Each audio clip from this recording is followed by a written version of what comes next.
The Pursuit of Podcast, a purely guest-centric show focusing on people and organizations that advance positive change. Positivity can be anywhere, and in a time of vast discord, the pursuit of is finding those who champion its causes loudest. Join us as we sit and learn about the pursuits of local leaders in their community. Let's go. Hello, good people, and welcome to the Pursuit of Podcast, where it's truly not us, it's you. I'm Ryan Buck, Artist Development, New Leonard Media, and with me, as always, is the boss, Mark Wilson, President, New Leonard Media. How are you? Ryan, I am doing great, and would you believe it? I got another free hat. You did? Yeah. That's way too much about us. Thankfully today, our guest is Josh Hart, dog saver, candle maker, investor, insurance leader, and co-founder of Riley's Candles. How are you? Hey, I'm fantastic, Ryan. Thanks so much for having me. I'm thrilled to be here. Well, the pleasure is definitely ours. And we talked a little bit about, before we started, about being able to do something like this and it being hopefully easy. Parking, you're coming from big cities, you worry about stuff like that. So thank you. And now that we're more social, I started asking a question recently at the top that I want to kind of keep going with. So I'm gonna ask this. So let's say you're at an engagement. It's a meeting, business, or a social engagement. It's a party. We're doing that now, right? Let's say you're at a party and somebody says, and you're not maybe dressed as you are now. So somebody says, what do you do? What's your answer? Yeah. So I say, I'm Josh Hart. I'm the owner of Riley's Candles. And at Riley's Candles, we're not in the candle business. We're in the dog saving business. And we're on a mission to save as many dogs' lives as possible. We do that by using candles as our vessel. And we partner with folks, both commercially and personally, across the United States and beyond to raise money to save dogs that need emergency life-saving surgeries. Well done. Thank you. So that's a lot of stuff. That's a lot of stuff. And so this generates maybe a semicircle of people around you. What kind of questions typically come up, and are they good? Yeah, I typically try to say it as loud as I can to get that circle as big as I can. Oh, okay. So but I love this is necessary at a party. It's not just what do. You see an opportunity to be an evangelist. So I've been in sales my entire life, and I look at life as a sales game. So if I'm at a party, I'm there to meet people. I'm there to get to know folks, but I'm at the same time, I am there to sell. Riley's is my lifeblood, and I'm doing it to save dogs. So I try to get that circle big. Yes, I do. And a lot of the questions that come up, people are like, you really sell candles for a living? You really save dogs for a living? So the basic things that you're doing, they're questioning all of it? Yeah, it's just people are kind of in awe that it's a thing. And it's really neat. And a lot of folks know me as insurance. I spent 2 decades in insurance. So a lot of folks are like, you left insurance to sell candles. And we start talking about it more and get more in depth about it. And they realize we're not really selling candles. We're selling a story, and we're selling that people care about dogs and that people want to make a difference by saving dogs' lives.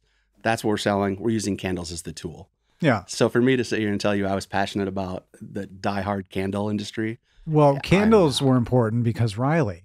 Absolutely. The namesake like candles. Because it's very possible that you could be in the ground beef business or the sock business or the rubber ball business if you're my dog. Right. I love that, Ryan. Right? You're so right. So Riley... And I wish there was a big, elaborate, cool story about why candles, how we founded it, et cetera. It came down to, we were in our garage. We lived in Detroit at the time. And Riley had just gotten out of his back surgery and was starting to walk again.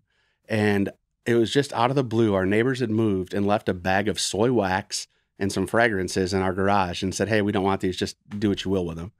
And then I saw those. I saw some vodka bottles that we cut the top off of to make candle vessels with. And there was an old, one of those deep fryers that you deep fry Thanksgiving turkeys with. Right. I was just putting it all together in my head. And I was like, we can make a candle. So we just sat out there fooling around for a day, made some candles. And we're like, we can use these to sell and raise money for dogs. And so because the day before we had met a dog that had to be put down just because the owners couldn't afford it. He could have been saved. And that's heartbreaking. So we made a candle and we sold a candle. And that first rush of selling something is just so exciting. So we ran with that and we started making more and more. And then family, friends, Facebook, it took on a life of its own. We were supplying the neighborhood with candles. And that was 2017. Neighborhood supplier? We were the neighborhood supplier. I do Wow. candle deals out of the back of my car. Did you, this first day. one was free, the next one there was a charge, or did you have a business model just right off the bat? Because it sounded like this was a little bit of a surprise. It was a total surprise. Really? And we gave almost all of them away for free off the jump because I was afraid I was going to burn somebody's house down. And then we got good at it and we started charging for it. And it's been a heck of a run. Well, you said a lot, and there's a really compelling story. You also had the decision to make with your own dog about a surgery, and this the number, and it's publicized, around $10,000 for surgery, newly married, and you had to make a decision. And so you went another way that led to this. Yeah, so it's heartbreaking. We came home after a day of work, and the dog was pulling himself around the floor. He couldn't walk. There was feces all over the floor. He was just dragging himself in tons of pain. We didn't know what to do. So I'm calling my wife at the time and freaking out. And what do I do? What do I do? And rushed him to our vet. They sent us to an emergency vet. The emergency vet sent us to the neurology center in Commerce Township. And we ended up at 10 o'clock that night. We had to make a decision to put him down or to attempt a life-saving back surgery. And it was 10 grand. I didn't have a grand to our name at that time. An attempt meaning they didn't know. They said it was roughly a coin flip to see if they would be able to save him or not. But Riley's our kid. We love our dog. We would do anything for him, and we did. And it turned out my Amex did not get declined, thank goodness. And we went from there. This is credit card debt stuff that we're dealing with. Then I got a bunch of points out of it. There you go. There's a little rosy. And it was a corporate credit card that I used. Otherwise, it would have got declined. And so I had to explain that to my boss and figure out how we were going to pay that off. But that's how we saved him. And we didn't want anybody else to ever be in that position. Right. Yeah. The dog sitting there in my arms, licking my face. He's completely there. His mind's completely good. And the doctor said, it's a coin flip, but we think there's a good chance he'll be back to normal. And he was. And then it happened 3 more times. It did. It did. And so time frame wise, can you walk us through a time frame as it relates to all this? Yeah. So the first one, he was 3 years old. So it was 10 years ago. 2013 was his first surgery. Right. And the second surgery was 2014. And so what happens is he slips discs. So they're herniated discs that then compress his spinal cord, and he gets fluid up and down the spinal cord. So if he ever herniated the same disc, there would be nothing they could do. But he's herniated a different one each time. And so each time it's fixable, theoretically. And they've been able to fix him every time. And he's 13 and a half years old now. Gets around. Bionic dog. He's a bionic beagle. Yeah. What did you feel was the first official step in making this happen? Do you kind of go back to a bellwether moment where you're like, all right, this is real? Yeah. So, it started in 2017 is when we made the first candle. And we had our first party was Kentucky Derby of 2018. And we just sent notes out to our family, our friends, insurance clients, customers, peers. And we had our backyard full of a couple hundred folks, sold out of candles, sold out of all these little doggy bandanas we made. And we raised about $10,000 that we were able to donate for dogs. And we donated every penny we made to dogs. The neurology center would call us up, and we got to know him real well. And it's, Josh, we have this dog we think we can save. It's strictly a financial issue. And we just would donate whatever we could. And watching that happen and seeing these, the families come and run and give you hugs after their dog is saved, it's a feeling that it's hard to beat. And so then we knew it was a viable option. And then when COVID hit up here, had just moved to Traverse City, and I'd been doing insurance for a couple decades. And it really hit me that, life is short. If I'm going to do something and put my mark on this world, this is the time to do it. And stepped out of corporate America, stepped into Riley's full time. And it's been an amazing ride. Wow. Well, we'll talk about the ride. You received your BA in insurance and risk management from Olivet College. Go Comets. Go Comets. In activities. I want to walk through this because I'm going to ask you maybe if you worked in a science fiction department in a way, because Gamma Iota Sigma, MAPSLO Next Generation, AAMGA UFO, Adelphic Alpha Phi, Omicron Delta Kappa. Was this like the University of Battlestar Galactica?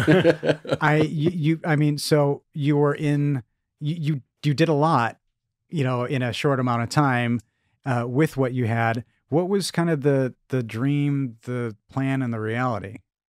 There's a lot of really smart people in college. There's a lot of really talented people in college. I was a person that was just good at talking to people. That was my skill. And I loved it. I loved being involved in everything. So I was in the fraternity. I was in the honor society. Gamma Iota Sigma is an insurance society.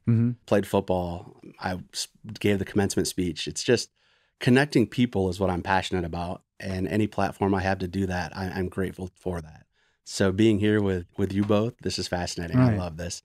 But yeah, college, it was a wild ride. It was a lot of late nights, early mornings. Yeah. You know, it sounds stupid because it's Division III football, but there's a couple of times where I actually flew in from an event, an insurance event, landed, got in the bus to go play football. So you get to feel way more important than you really are. But it was great. Football is a big part of your upbringing, your history. And you mentioned you got into the insurance industry, and this came from your dad, right? Was your first job, getting coins for taking trash out in his farm you did some bureau great office? research. You did some great research, my friend. Oh, well, I mean, at first jobs, right? Yeah. You think about the impetus. And so your first job, you say, was taking out trash in his office. And what are things that you remember from that time? Because obviously you are thrusted towards something else. You found this purpose. Was it your dad who taught you things like this? Was there somebody who pointed you this way? Yeah. Growing up, I saw my dad playing a lot of golf and eating a lot of nice dinners. And I was like, God, I can do that. Insurance must be pretty cool. I didn't realize it took him 30 years of busting his butt to get to that point. But when I started to work with him and I was in the office every day and I was collecting change and I was taking out the trash, but I was seeing how he was building and how his staff was building these relationships with folks. And when they would have a claim, they would come in and it alters their life. And they were able to put their life back together with the insurance, with the claims payments. And that's a pretty amazing and powerful thing. The insurance industry is an industry that I am very passionate about as well. And it does so much good for the world. It's got a really negative connotation from time to time. Right. But the claims payments that are made on a day-to-day basis, even in small offices in Northern Michigan, and the relationships that the folks have with their clients is absolutely amazing. So watching him work hard and build those relationships, that's really where I gained my love of gaining relationships with folks and building deep relationships. Right. And well, obviously you saw some advantage in that, right? There's a financial advantage of that. You saw that but it's clearly you are putting that into play for a greater good now. Yeah, absolutely. And my folks were both very community oriented, very philanthropic. If there was, in high school, we probably fed an average 10 kids a night between sporting events, et cetera. Our house was just the place where everybody came. My mom would do kids' laundries. My dad would drive kids to and from practice, make sure everybody was everywhere, stay late after practices to make sure that kids got home where they were supposed to get to. We had various friends and just peers living with us from time to time. And it was just something where the community was so important. Yeah. And that was instilled in me from a very young age. And I will forever be grateful to my folks for that. So on your path, as you, ascended, I'll say that because you're very, very successful. The word angel investor is in there, right? So was that sense of needing a community guiding you? Did you pass up any opportunities because you thought that destination wouldn't have that kind of feel?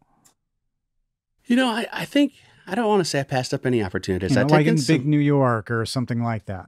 I've lived in Chicago. I've spent a lot of time in LA and London and New York, and lived out east in Baltimore in the DC area.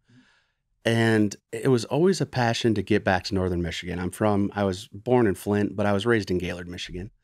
So to be able to come back up north, it was always a big passion. And I have a lot of friends that have stayed in that corporate lifestyle, and they're climbing the corporate ladder and very, very successful, doing great, great things. It simply wasn't for me. I knew after about 10 years of doing it that I always wanted to get back to Northern Michigan and start a company and do a lot of good in the world. And to be able to see that come to fruition, it's just been so amazing. 10 years is a long time, though. It is. If you think about it. Is that your nature? Like, you gave it a try? Yeah. Some people 5 years would have been enough to know it's not for them. It afforded me a lot of advantages with insurance. It allowed me to make a lot of connections and relationships that have really benefited me in this career as well. And it was teaching me so much. I had the ability to get so much amazing corporate education, do different classes at colleges, do different corporate trainings that I would have never been able to do coming back and just starting my own company. Yeah. So for that, I'll always be grateful. And it led to so many connections across the world. You know, some of my best friends work for Lloyd's over in London. Yeah, that's fascinating. You are so somebody great. who's versed in the nuances of the Lloyd's of London market. Yeah. That looks impressive on a computer screen. Or as I read it, I'm like, it's amazing. This is something here. It's amazing. So I had my first chance to go to Lloyd's when I was a junior in college. I did an internship for a company out of Baltimore, Maryland, All Risks Limited. And part of the internship program was you got to go spend a couple weeks in Lloyd's. And you're not just like going into the building, you're sitting on the box with the underwriters in Lloyd's. And I mean, the stories are true. I won't say they still do. I don't know who's listening, but you go out and you drink beer at lunch and you build relationships are paramount. So instead of sending an email or making a phone call, you literally go stand in line, stand in the queue, and you queue up and you wait until your underwriter's ready to see you, and you give them that piece of business and you discuss it. And if you're going to lie, you have to lie directly to their face. It's a totally different way of doing business. And it's still done that way to this day. And it's really fascinating to see. So civilized. It is. It's great to see. And it was an incredible learning experience for me. Well, you have this sense of purpose. You also, I'm very fascinated by individuals like you starting organizations and how much of a statement you want to make. So the homepage of Riley's Candles says, "Don't let their light go out." It's pretty bold. So when you're starting to look at the look and feel of it, you know, that's something that can start to take away from the mission when marketing starts coming in. So how did you approach a look and feel of Riley's? Because you say you're not the head of the company, so you can talk about the company structure if you want, but how did you approach that? Because it's you were saying right off the bat, this is us. This is what we do. We care. So should you. So how did you approach that? Yeah. And first of all, like you mentioned, Ryan, it is very much Riley's company. He is the chief beagle officer. He runs the show. He does everything. I am his faithful servant. And, you know, it's really Riley that drives the passion. I know that sounds cliche and dumb, but when he goes to the neurology center, he goes and kisses every person that works there. He walks around the place like he's the king of the castle. He goes and checks on all the other dogs that are hooked up to IVs or just got out of surgeries. And he's like on a mission to check on every pup there. And it's been that way for 10 years now. And so when we say don't let their light go out, we take that to heart. I mean, this isn't just a money thing. We're not trying to get rich off this, right? It's not going to do that. But it's richness in quality of life. And dogs are so important to folks. And when people lose dogs, especially prematurely for a financial reason, it puts the light out of the dog owner. It puts the light out of the dog owner's family. It hurts their entire community around them. And all this from a dog. And dogs are that powerful. And Riley's that powerful. And so that's how a lot of people donate money. A lot of companies donate money, and that's great. I applaud them for that. But it's really at the core of our business.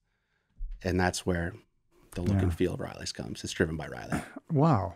Well, looking at it, because, you know, a business is a business, and we talk about the nature of nonprofits here a lot. There has to be some kind of money. How did you initially quantify success as a business, let's say? How did you talk about that word? Yeah, it's especially when you're mission driven, right? And just like nonprofit or mission driven for profit, it is tough. And, you know, just this week, it's Thursday, and we've had, just from Northern Michigan, we've had 11 requests from dog owners that they have to put their dog down or get surgery. And we're not at a point where we can make 11 donations in a week yet. We would love to be, but we're not there.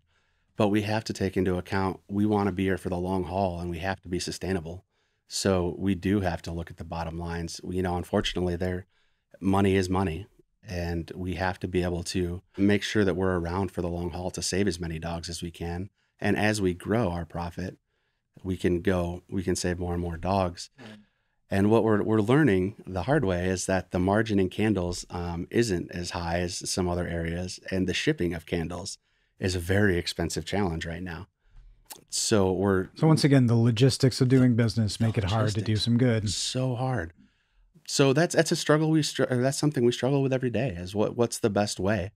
You know, do you ever think about pivoting? I mean, are you at a point where it's about Riley? Yeah. So the product maybe isn't as important. Although, you know, I wouldn't suggest maybe getting in the ground beef or sock industry Rubber. like we talked about, but is that something that is ever a consideration, or is Candles aligned with the brand now and forever? It's almost like I planted that question, Ryan. That's a great one. So we're not going to get away from candles, but we are going to very much diversify. And this is not public information yet, so we're breaking news here. Oh, But no, I'm signing an agreement next week where we're going to be rolling out pet insurance so that not only can we help for the folks that their dog is in that situation, but we can help prevent and educate folks before they get to that point to make sure we just don't want anybody to be sitting there on the floor at the vet's office with the doctor telling them you need to spend $10,000 or you put your dog down today. well, and this is what motivated you initially, Yeah. is you being in the veterinary clinic or wherever you were and seeing the people around you. Somebody who cares like you do the people who have to make the other decision that you didn't make keep you up at night? Is that the kind of thing that, really does eat at you? It's horrifying. You see the sons and the daughters and they're bawling their eyes out, mommy, save our dog, save our dog. And I've heard some people say like, I'd rather grandma go. Yeah, absolutely. And a lot of folks, they're choosing between feeding their family or maxing out their credit cards or putting their dog down. And it's a heartbreaking to watch. And that just ate it myself. And I mean, I get emotional just thinking about it. It's that hard. And I know how powerful dogs are in people's lives, and just watching the relationships that folks have with their dog. Family is family and grief is grief. Yeah. Right. Oh. And it shouldn't be, it shouldn't have to be quantified, but sometimes I guess it is. But in getting Riley's Candles to this point, in your past, have you leaned most upon? What skills have you leaned most on? I mean, obviously relationship building, but are there other things? I mean, because this is something that you're kind of traversing new ground in a way. Yeah. So you mentioned angel investing. You mentioned investing in my title. So I've invested in a lot of startup companies, but I'd never started my own company. And I felt I was doing a disservice to the companies that I was investing in because they couldn't lean on me as a resource. I could give them insurance information and be an insurance resource. But as far as starting your company and how to have that startup mentality, and it's a different breed to start your own company. It really is. Just the mindset you have to have. And there's days where you're going to be so high at 9 a.m. It's the best day ever. And by 5 o'clock, you're ready to jump off a bridge. What am I doing? Oh. And so to be able to go through that myself and learn and lean on a lot of the companies that I'd actually invested in to help me and answer questions and do that sort of stuff. So it all stems back to relationships for me. The relationships are really what I lean on. But then also there's been some amazing helpers in the community that have been mentors. Josh Ken at Sunfrog, a lot of, Matt Bullock over at Tentcraft, the guys at Venture North, just so many folks in the community at SCORE, the Office of Possibilities, NMC. I've learned that if I put myself out there and I'm vulnerable with what I don't know and say I need help, this community is so incredible at helping you. And other business owners that have just gone out of their way to say, hey, Josh, have you tried this? Hey, Josh, why don't you try this? And it saves so much time and money. And it's so neat. Well, do you feel like you had a unique advantage? I mean, you literally have the head of your company that you can trundle around, probably not worry that they're going to say the wrong thing in the board meeting. I mean, are there disadvantages to having a canine business partner? No. Worried about insider trading? Anything? No, it's all been great. Every once in a while, he'll take a number 2 in a boardroom that he's visiting, and it turns my face beet red. Okay. I think your only response has to be, well, you're going to have to expect that he's a dog. Absolutely. But there's a lot of competition for generosity, right? It's a currency. So is it an easy sell to you? I mean, I didn't want to assume so, but every room you walk in, are you guaranteed walking out going, yeah, that went well? No, you're not. But I'm okay with that. Everybody can't be all things to all people.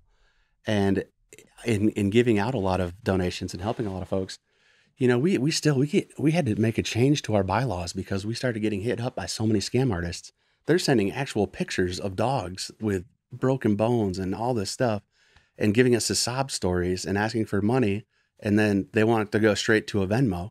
So we had to change everything in our bylaws. Well, we can only talk to we'll talk to the dog owner and we'll help, console and we'll help coach them. Right. But we'll only give money to the actual hospital or to the surgery center. Learning curve.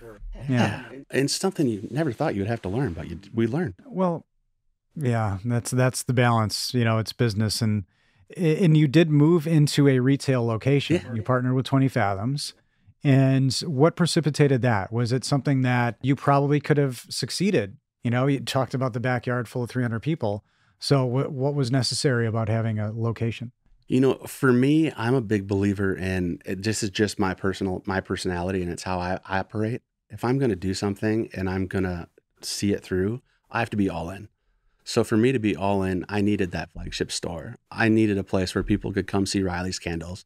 We needed a candle studio where we could make candles and show people what it's like to make candles. We needed a spot where people could bring their dogs and take pictures with Riley.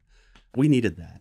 And so that was very, very big for us. Yeah. And so yeah, we are partnered with 20 Fathoms. We're also partnered with Commonplace for the co-working, and we have desks in both. But our actual flagship store, it's in Chum's Corners at the Flat Cat Ventures building. And so it's we take up the retail space there. We hold events there. It's an incredible team to work with. Are there any, and these are all things that are on the website that can be found easily, RileysCandles.com, right? RileysCandles.com. And we'll talk about that a lot. But these are the events that you're having and things like that. Can anybody learn how to make a candle? What goes into it? You know, if people start to do, you know, like they like to see sommelier things, people like cooking demos. Can people learn a little bit about, you know, what goes into it? Yeah, absolutely. And anybody's welcome to come out and see us at any point. We're open 11 to 6, Tuesday through Saturday. Right. But yeah, so starting this summer, actually, we're going to roll out, it's going to be like painting with a twist, but we're calling it sip and pour. So it's going to be BYOB, your own beer and wine. And you can come out and you can sit down and you can work with Riley to pick out a fragrance for your candle. And you'll be able to make your own candle. Riley. You can work with Riley. Yeah. I mean, it maybe could sound like a kind of shameless plug to get people in there, but I think enough, like people look into it enough, and like that's something that would be tangible and family friendly too. Completely family friendly. We'll have the Easter Bunny out there. We get Santa Claus out there, and bring your pets, bring your kids, take pictures. Or everybody. It's a great place. We have a big table everybody can sit at and chat. That's amazing. It's as much of so we're partnering with also a lot of local like farms and arts and crafts folks and artists to display their goods in the store as well. I'm a big believer in folks that have an idea should be able to try that idea out. Yeah. People can't go sign a 3-year lease. People can't go buy a building, but they can take up a shelf in my store and come there and be passionate about it and test out their theory before they go start their own business. So it's kind of what we're working to build it into an entire ecosystem of entrepreneurs and for the employees, the folks that work with us. If they have ideas, we want to have a mentality where let's flush out your idea. Let's see if it works while you're here. If it works, we'll invest in you and we'll help you build it. Is there any organization right now that you're using as a precedent for any of this, or is this just an amalgamation of partnerships in your experience? So I'm a Zingerman's Mentality out of Ann Arbor. Okay. They do a phenomenal job where, hey, you think you can make a better bread, Mr. Bread Baker, that has worked for us for a year? Tell you what, you go build it, let us test it, and if it's true, we'll be your lead investor and we'll buy our bread from you. You know, that's a belief they have, and that's a belief I have. If we can help our people be successful, it's going to just grow everything. It's going to help us help more dogs. It's going to help Traverse City be a more self-sustaining community. It's just a lot of good things can come from it. Yeah. Well, I was going to ask you, you know, the portion of the proceeds go to help fund these surgeries, these necessary surgeries.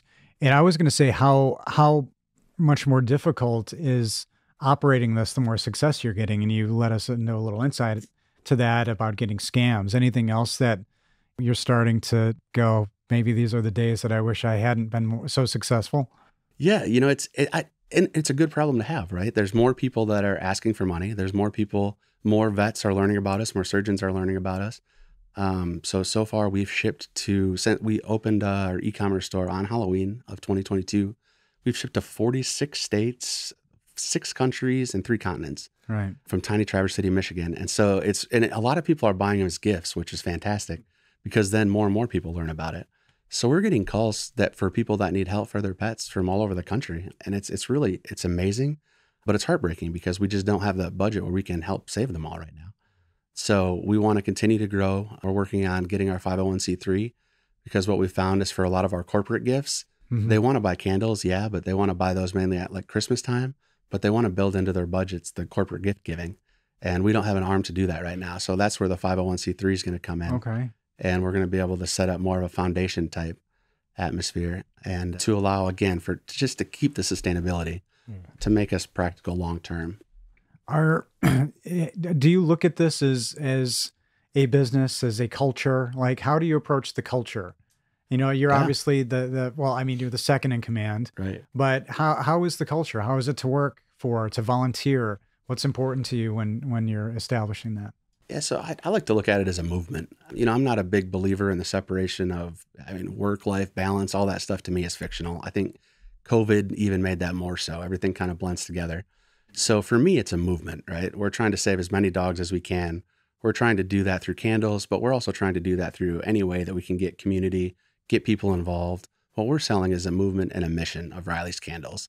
So we're working on building the community. Instead of it being us talking to people, we want to have a community. So instead of the one-to-many conversations where we're just pushing stuff on social media, we want to start having many-to-many conversations where we can get groups of people in Northern Michigan talking to groups of people that are trying to do the same thing in Arizona, trying to do the same thing in California. And hey, how did you get help to save this dog? How did you use this full body harness for your dog that just had surgery? Right. So we're trying to make it a full-on movement, a Riley movement, if you will. Oh, that's great. O'Reilly. I mean, when you think about what it takes to do that, what has been the most surprising advocate that has popped up? Has any person or job or organization popped up that you said, I'm surprised that this was so helpful or that this path was so lucrative for us in any way? I would say I would answer that twofold. So we do a lot of individual candle sales to, folks that are in the community, folks that see it online. And then we do a lot of corporate sales as well. So business to business sales. On the personal side, we've met just so many amazing people in this community that wear our hats that, hey, you're the candle guy. I saw you on TV. And, that's amazing. And people are so passionate about telling the story and sharing pictures of their dogs and that. So it's really been just the community in general on that side.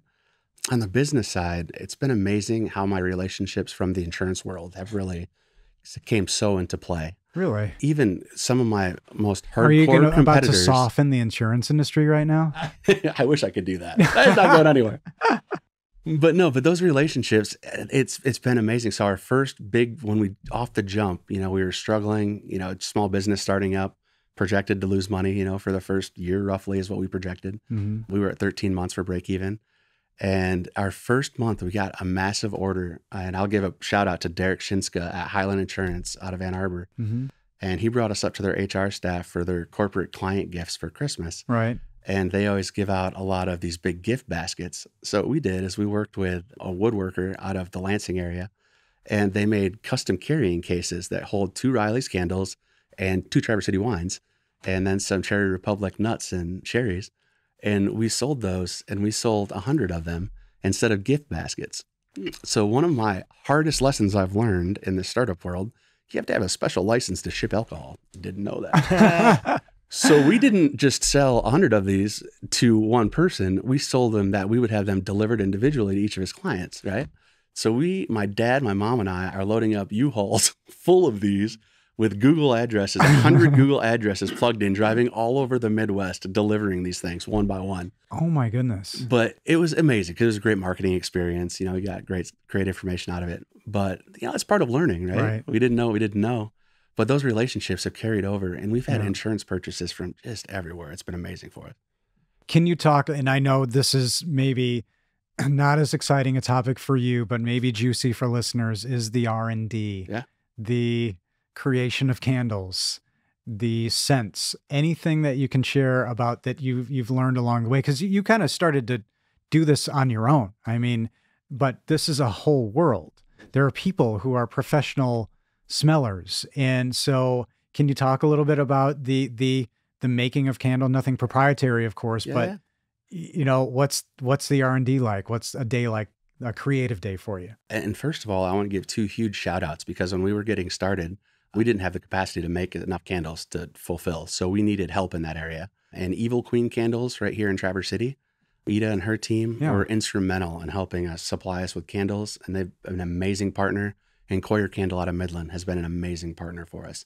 Lisa and her team there are just absolutely amazing. So huge shout out to both of them. But yeah, to your point, they're professional scent makers, fragrance makers.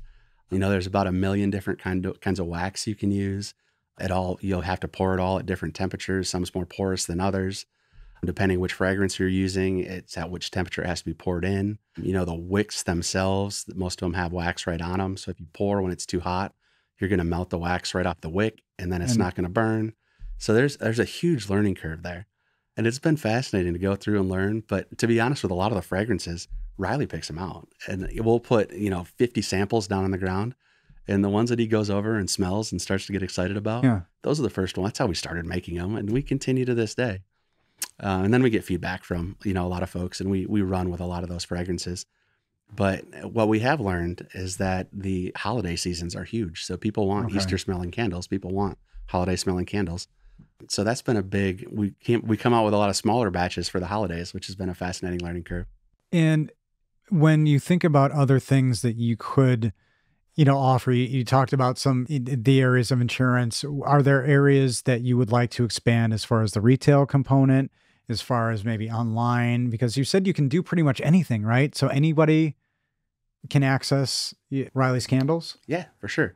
And we're partnering with the Sunfrog team right now. So we just rolled out an entire hat line, which Mark is repping over there and looking good. Ooh. Oh my gosh. But yeah, so we just rolled out the hat line. We're rolling out a clothing line. So we're going to have t-shirts, sweatshirts, polos. We're rolling out coffee mugs, tumblers, all of that. And then we're still in the R&D mode, if you will, for the dog line. So one of our first rollouts we're working on right now, and it's probably about 2 months away from actually rolling out, but we're going to have matching hoodies for dogs and their humans. So think like ugly sweater party, you're going to match your dog. Halloween, you're going to match your dog. That's great. It's awesome. Yeah. And the ones we've tested out so far, everybody loves, and it's just laugh. It's hilarious. Is that a component of this pursuit that you enjoy? I mean, it sounds like it's a given, but smelling 900 versions of an elm, it could be tedious.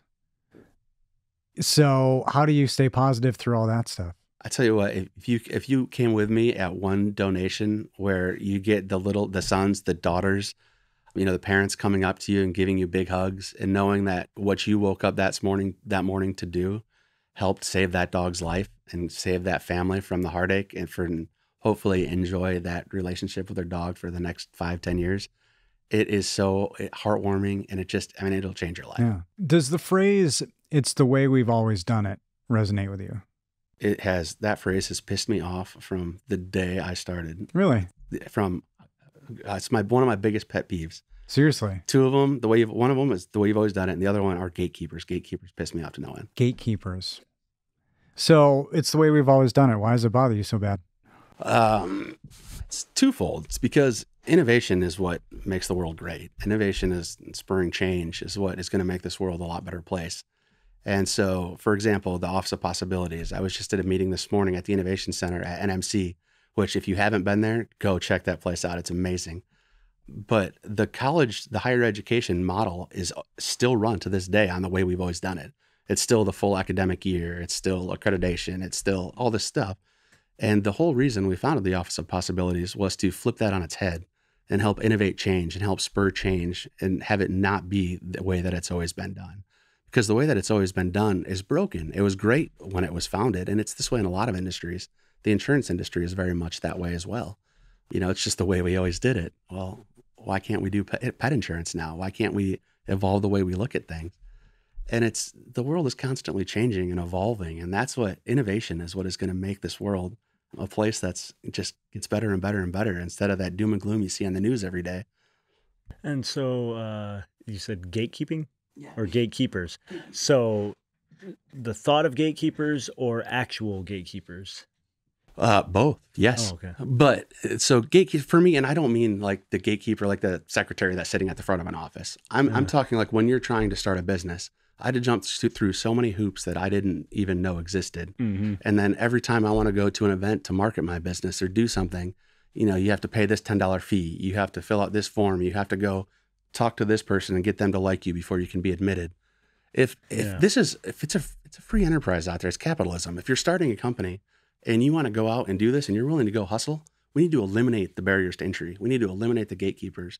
We need to take these colleges from having 2% admittance rate based on applications to let's open the doors. Let's let people get in here and experience this. Not everybody's a Harvard. Stop acting like you're a Harvard when you're, not. And let's get folks in there. Let's help educate folks. Let's help these folks start businesses. Let's help them go out and start movements or nonprofits or, the next change for the society. And I get really worked up if you can't tell talking about, but gatekeepers, and I got to be careful what I say because a lot of folks that I'm very close with are protectors of information. Mm-hmm. Mm-hmm. Sure. But it's just really frustrating. Well, a lot of, in a community, there's a lot of folks that want to protect their position. Yeah, absolutely. Or people, like you said, a free market that want to protect their market share. And so it's in their best financial interest, or they may believe that it's in their best financial interest to do whatever they can to box the other guy out. And that's such a scarcity mindset. I don't believe in that myself. Here with my business, at least, if you need content created, I'll tell you how. You want to know? I'll give it to you, because no matter what, it's still work. Yes. You may come back around. And that was the same at another board that I had served on in the business that we had that had come out of a board member's mouth, which was like, well, we don't want everybody down, in Manistee to hear about this and start doing it too. And it's like, some of that's our family members down there. We want them to do well. Right. What's good for your neighbor is good for the whole neighborhood. Yes. Right. That's so true. I mean, I always give the simpler response. Have you ever seen a Home Depot without a Lowe's right next to it? Mm-hmm. It's that abundance mindset. If somebody's coming, all the wineries so close together, that's amazing. It's great for everybody. We need to change the mindset of folks from that scarcity mindset to the abundance mindset. The better one person does is the better for everybody in the community. Mm-hmm. Yeah. And I'm a firm believer in that. So I love what we just described, Mark. Yeah. Thank you for that. For you, why is it so important to move from the back row to the front row? Speaking of, that's a great question. Academia, speaking of, taking a chance, I'll give my personal example of this from the insurance society we mentioned earlier, Gamma Iota Sigma. So their meetings were every Wednesday morning, and if you were part of the insurance program, you had to go to these meetings. And I went to Olivet's a small private school, and Wednesday was the only day that you had class every Friday. So it wasn't like a typical, state-run college. So the big party night was Tuesday. So to have these 8 a.m. meetings for an insurance society at Olivet on a Wednesday morning was hell. It was, everybody felt terrible. We had to go there. Everybody acted like they hated it. My freshman year, I would go and I would sit in the back row with my head down, my hat on backwards, and I thought it was the worst thing in the world. Fast forward 4 years later, I was the president of it, standing up in the front row, and I would always go all the way back to make sure I was talking to the folks in the back because it had changed my life so substantially.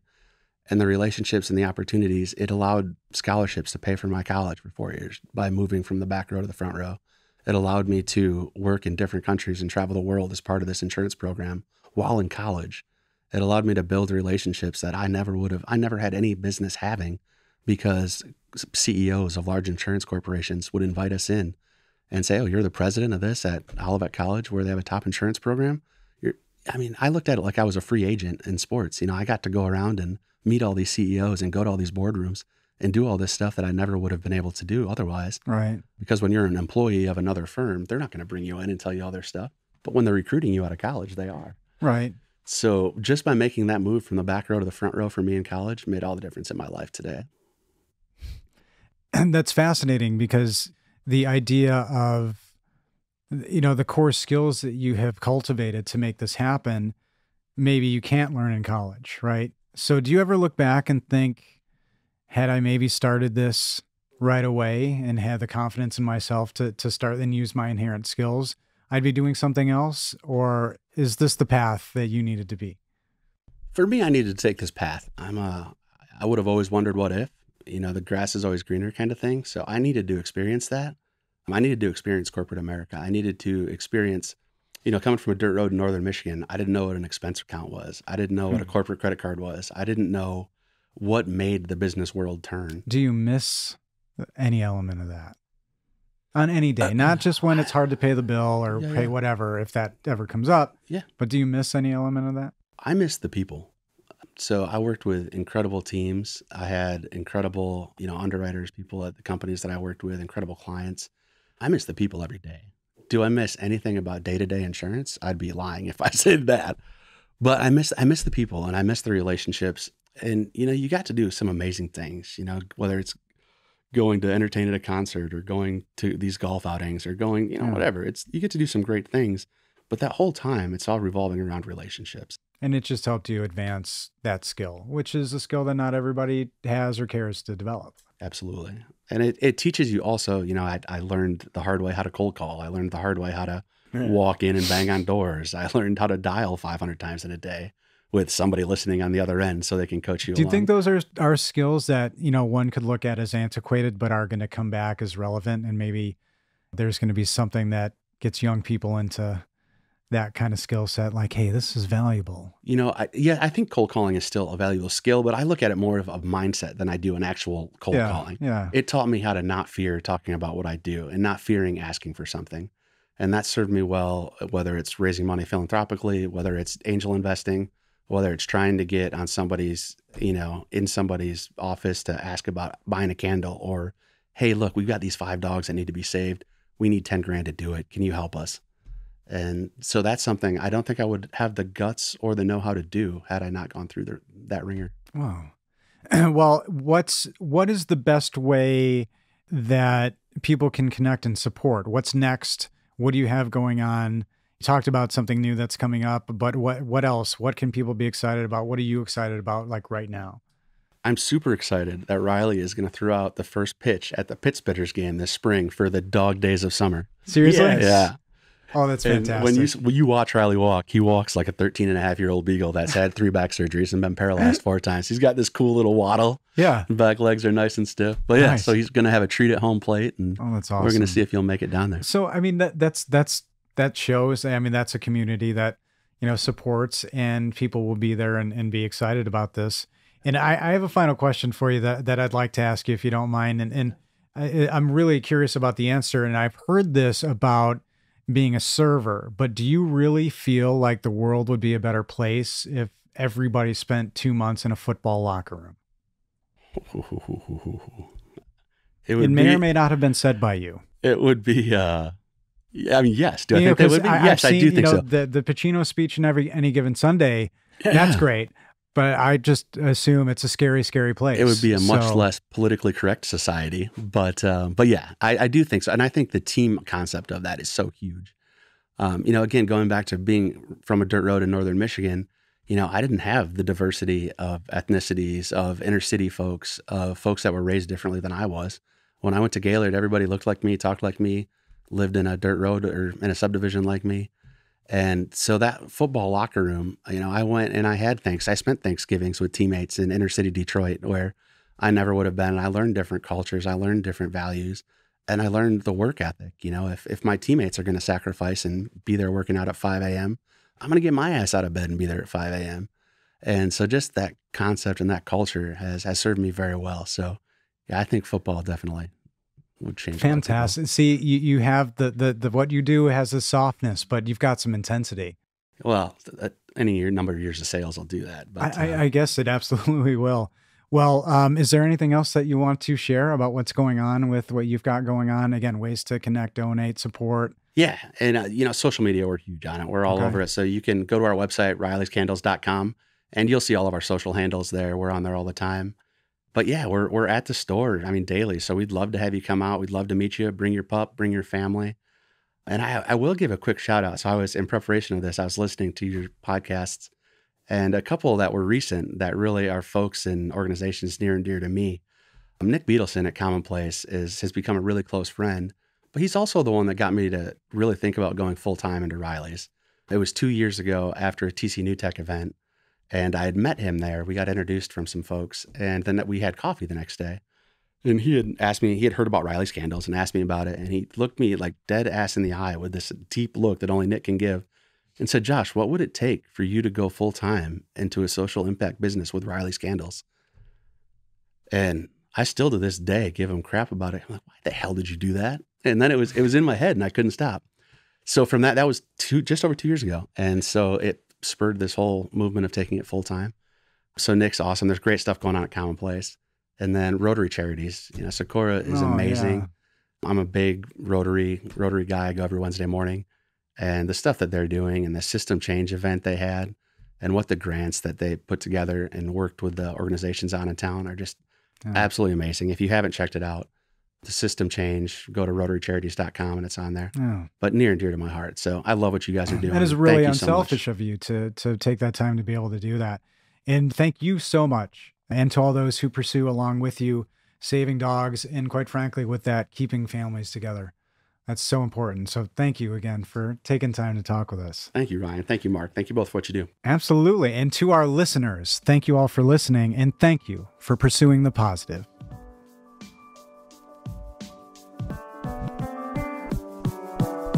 Ladies and gentlemen, thank you for joining us again on The Pursuit of Podcast. The Pursuit of Riley's Candles, Traverse City, Michigan.